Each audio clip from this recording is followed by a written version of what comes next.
Ladies and gentlemen, oh my goodness, Monday Night Raw just got destroyed. Last night we had a huge, and I mean this, huge main event. It was Braun Strowman versus Bronson Reed in a last monster standing match. How does it work, you may ask? Well, it's literally a last man standing match, but they just changed the name from man to monster, because both guys are monsters. And the match was crazy. And I mean this. Like, you can literally see it right there. So there was a bunch of spots where I actually want to talk about. There was a spot where they were in the crowd, and they were in, like, the equipment area, and Braun Strowman, I believe he was going to go for a choke slam on Bronson Reed, and Bronson Reed ended up lifting up Strowman and putting himself and Strowman through the tables. So before this, actually, I forgot to mention this earlier, Braun Strowman put Bronson Reed through the announce table, and when we went to commercial break and when we went back to commercial break, there was a spot where Bronson Reed was pounced into chairs.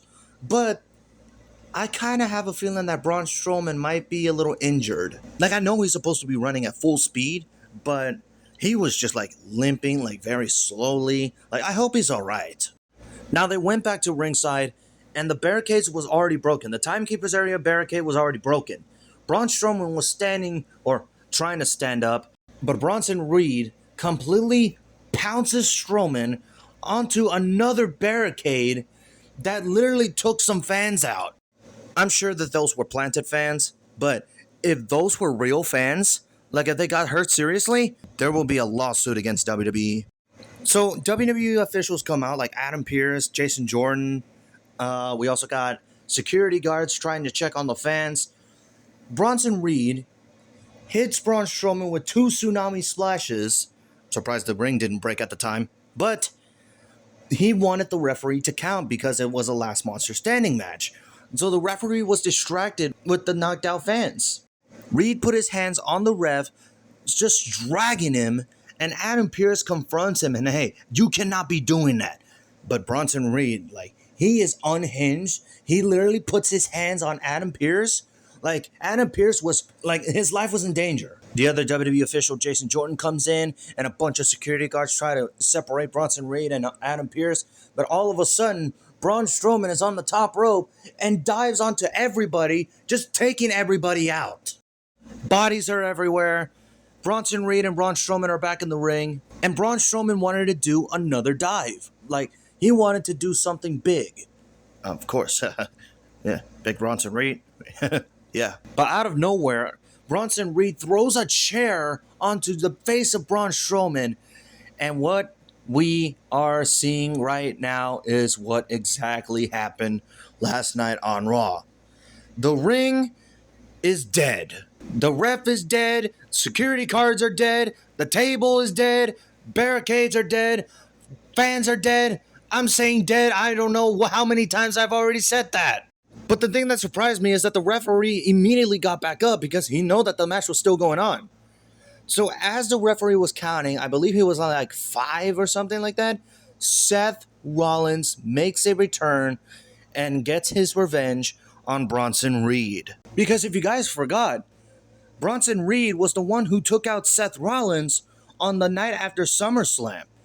And that was like 2 months ago. And I didn't even expect Seth Rollins to come back. So after that, Braun Strowman gets the win and is the last monster standing. And my God, this match was crazy. So what did you guys think about this match? Let me know in the comments below. Now I want to review another part of the show that actually got me intrigued. So this weekend is WWE Bad Blood.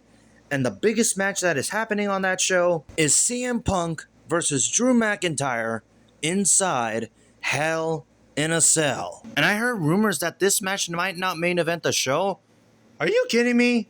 That match needs to main event the show 100%. So since this was the go-home show to Bad Blood, it was the final face-to-face with CM Punk and Drew McIntyre, and they actually had the Hell in a Cell structure there at the show. So CM Punk is in street clothes, and Drew McIntyre is wearing a black suit. And Drew McIntyre says, "You're probably wondering why I'm wearing this." He says he's wearing this out of respect because I have zero respect for you, Punk. This is out of respect for your wife, meaning AJ. So the McIntyre keeps talking and says, after I beat you, she's gonna have to feed you, she's gonna have to bathe you. Hell, she might even leave you. And he's also wearing that for an early celebration of the demise of CM Punk. So CM Punk responds to Drew McIntyre and he says, I've been called a lot of things. The best in the world. The Second City Saint. The voice of the voiceless. I'm voiceless because I have nothing to say to a piece of garbage like you. Except I have a feeling of so much rage whenever I look at you. I can't go home. I've been living in a hotel for 4 weeks because I will not subject myself to my wife, to the man who all of this turned me into. And never forget, you prayed for all of this and it happened. And on Saturday, when you're locked in the cell with me and I have taken everything from you, you're going to be on your hands and your knees crawling and begging, and you will look up. I'll wipe the blood off your eyes and you see me. And it's not a god you're praying to. It's not the devil you are praying to. You will be praying to CM Punk. And Drew, I'll see you in hell. And that was the end of the segment, and that were the final words from CM Punk. That Hell in a Cell match is going to be absolutely brutal. What would you guys think of that segment? Let me know in the comments below. Thank you guys for watching. Like, comment, subscribe, tap the notification bell for more videos. Follow me on Twitter @EthanSoyShow, and I'll see you in the next one.